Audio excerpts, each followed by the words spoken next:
First, let me introduce myself. My name is Nathasya Yulianto Putri.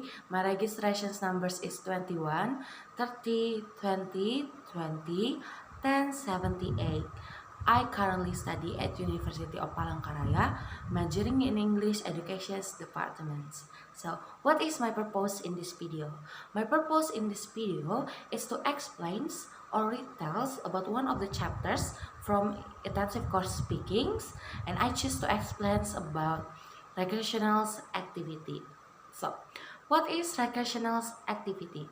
Recreations refers to the activity that people choose to do to refresh or relax their own selves, and they choose to do it in their leisure time or spare time to make their own selves more enjoys, and their minds and their body get a healings, and they always do it when they have a leisure times or spare times, and their activity is the activity that they're one of the favorite activity that they do. So right now I would like to say that recreations or recreational activity is divided into two types. First, the activity that can be done in indoors, and the other hand, the activity that can be done in the outdoors. So I would like to give the example what are the activity that can be done in the indoors. Usually, the activity that can be done in the indoor that you can do in your own house or your own homes, that maybe you can play a games, watching a movie, or maybe you can do yoga or meditations, reading a books while you listening to music and have a cup of tea. Maybe that's the activity that also part of recreational activity, because those activities is give yourselves enjoys and relax. So that's why it's we can say that is a part of recreational activity. And what are the activity that can be done in the outdoors? So the activity that can be done in outdoors, you can do hikings, swimmings, walking, cyclings, or maybe climbings, or maybe you can have a vacations, go around the world, or maybe the other country, because this is COVID-19, so we can go to another country, right? So maybe you can do a cycling like I said before, or maybe running, and also maybe you can play a footballs. So that those are the activity that can be done in the outdoors. So it's a part of recreational activity. If that activity is one of your favorite activity and you usually do in your when you have a holidays, or you have a spare times, or maybe you can do it the weekend. So and it make yourself enjoys, and it can heal yourselves when you got a stress, and when you do it, it make yourself more calm, and you more enjoy, and you can be relaxed. So it means that you can do your recreational activities. So in these chapters, we learn about the vocabulary in focus, like I said before, about the fishing, swimming, and maybe vacations or favorite things, activities that are part of vocabulary in focus from recreational activity.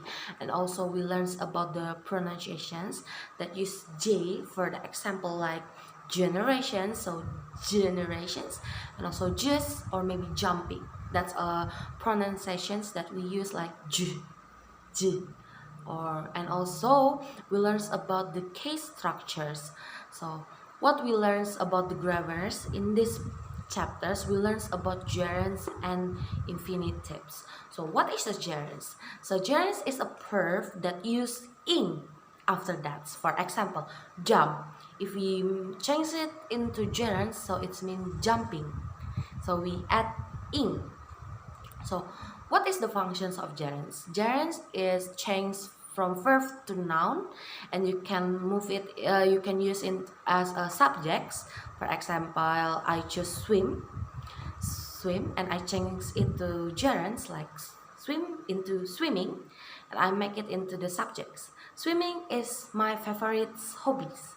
So it means swimming as a gerund and also the subjects. Or maybe I can use the gerunds after the verb. For examples, I like swimming. So like as a verb and swimming as a gerund, and it means swim in that sentence as a noun. So that's right. And what is what is infinitives, or yes, infinitives. So infinitive is usually verb and use to. To means in Indonesia or in bahasa is untuk. So for example, like, and also if you use infinitive, you doesn't need to add another words like ing. You only can use a swim, but you only add to in front of the verb. For example, I like to swim. In bahasa, saya suka berenang. So saya suka untuk berenang. So it's mean that if I say before in gerunds I like swimming, so it's directly use a swim plus ing, but for to infinitive you just need to add to. I like to swim, or maybe in my informed verb, like in the informed sentence, like I mentioned it before, like choose to do it, like to do it's part of infinitive. So that's it, the grammars and infinitives, the grammars that we learned from recreational activity. Oh, another ones, we also learn about the future tense. Yes, future tense, and it use a will and be going to. For examples, I will go to Jakarta, I will do swimming, and that will means that akan. So it means saya akan melakukannya nanti. I will do it later. So that's say that it's not happened yet, but it's your plan. So it means the simple future tense. Those are the things that we learn from recreational activity by Ma'am Olga. So that's all that I want to retell and explain to you about the chapters recreational activity. That's all for me. Thank you.